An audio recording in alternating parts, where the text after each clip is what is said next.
abalimi mu district y'Empigi bagamba singa tebakwasiza wamu kwanganga bizubu basanga ebyobulimi byandibalema. Agenda kusanga tuviiriddemu awo, omulimi agenda kuviiramu awo, ensigo efudde, eddagala lifudde n'ebijimusa bye twateekamu byonna bifudde, tuviiriddemu awo. Bano bagamba bakosebwa nnyo mu kiseera ekyekyeya nga n'okufuna amazzi luba lutalo.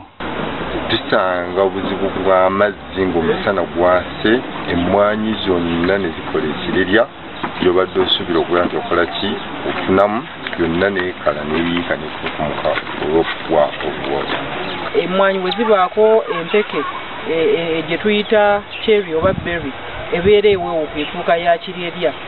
Ekirala zifuna ekikaata zikala nga ziba zikyali za kiragala ate ne zikala. N'ekirala n'emiti gyennyini egy'emmwanyi bwe giggwamu amazzi gikala ne kitandika oleeta obumwanyi nga empeke entono ekitufunyisa screen entono. Waliwo enkola y'okufuna obuuma obufukirya gavumenti gye yatandika emanyiddwa nga U-Gift naye abalimi bagamba yeetaagamu ssente okugikozesa bo ze batalina. Abalimi baffe abasinga tebeesobola ate sisitimu z'okufukirira ennimiro za bbeeyimu.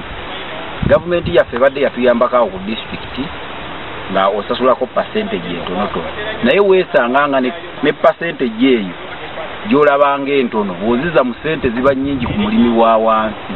Okumalawo bino kati waliwo enkola ey'omulembe ereeteddwa okufukirira nga bakozesa amaanyi ag'enjuba. Waggo buli wamu weegali okutumbula omutindo gw'ebyolima n'okuwanguya kye tuyita easing, okwanguya obulamu bwo obw'obulimi.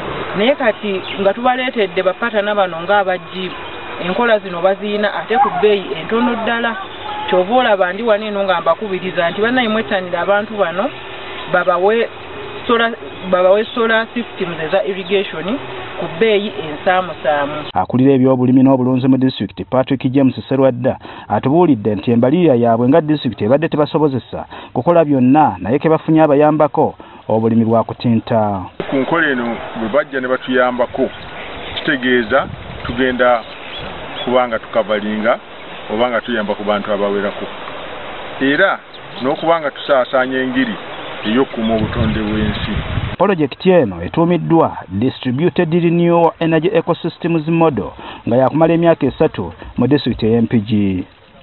Saddati Mbogo, Agafeeyo ku Spark TV.